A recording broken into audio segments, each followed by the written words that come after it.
बहुत समय पहले की बात है। एक व्यापारी था जिसके पास दो जहाज थे। दोनों जहाज़ों से व्यापारी ने खूब पैसा कमाया। एक बार व्यापारी ने अपनी सारी जमा पूंजी लगाकर माल खरीदा और दोनों जहाज़ों में भरकर विदेश भेज दिया। काफ़ी दिनों तक कोई खबर नहीं आई। फिर बाद में पता चला कि तूफान की वजह से दोनों जहाज डूब गए। व्यापारी को बहुत दुख हुआ। अब उसके पास बस थोड़ी सी जमीन थी, उसी से उसे अपना गुजारा करना था। एक दिन दोपहर में व्यापारी अपने खेतों में काम कर रहा था। तभी वहाँ पर एक बौना व्यक्ति आया।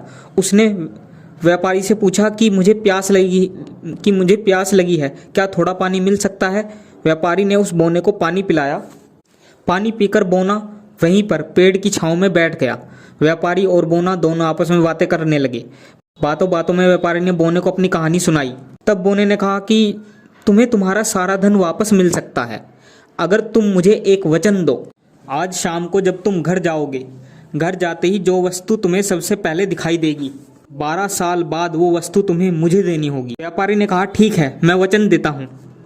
शाम के समय व्यापारी जैसे ही घर पहुंचा, घर में घुसते ही सबसे पहले उसके सामने उसका इकलौता पुत्र प्रभाकर सामने आ गया। व्यापारी को बड़ा दुख हुआ, परंतु अब क्या हो सकता था, व्यापारी वचन दे चुका था। अगले दिन व्यापारी अपने खेत में हल चला रहा था।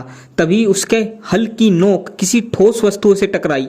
उसने जमीन खोदकर देखी तो वहां अशर्फियों से भरा हुआ घड़ा था। व्यापारी समझ गया यह सब बौने के कहे हुए वचनों का प्रभाव है। उस धन से व्यापारी फिर से धनवान हो गया। 12 वर्ष कब बीत गए पता ही नहीं चला। बौने वाली बात व्यापारी ने अपने पुत्र प्रभाकर को बताई। उसका पुत्र बोला कि पिताश्री आप चिंता मत कीजिए, उस बौने से मैं अपने आप निपट लूंगा। अगले दिन बौना वहां आ गया और व्यापारी से बोला, क्यों सेठ, तुम्हें अपना वचन याद है ना। उसके इतना कहते ही प्रभाकर उस पर टूट पड़ा। लेकिन बौना कोई मामूली आदमी नहीं था। उसने प्रभाकर को बेहोश कर अपनी पीठ पर लादा और चल दिया। बौना प्रभाकर पर बहुत गुस्सा था। उसने उसको एक नाव में बिठाया और बीच समुद्र में छोड़ दिया। कुछ समय पश्चात नाव एक टापू के पास जाकर रुकी। प्रभाकर नाव से उतरा और टापू पर अंदर की ओर कुछ ही दूर चला था कि उसे एक सोने का महल दिखाई दिया। उस महल में राक्षस रहते थे।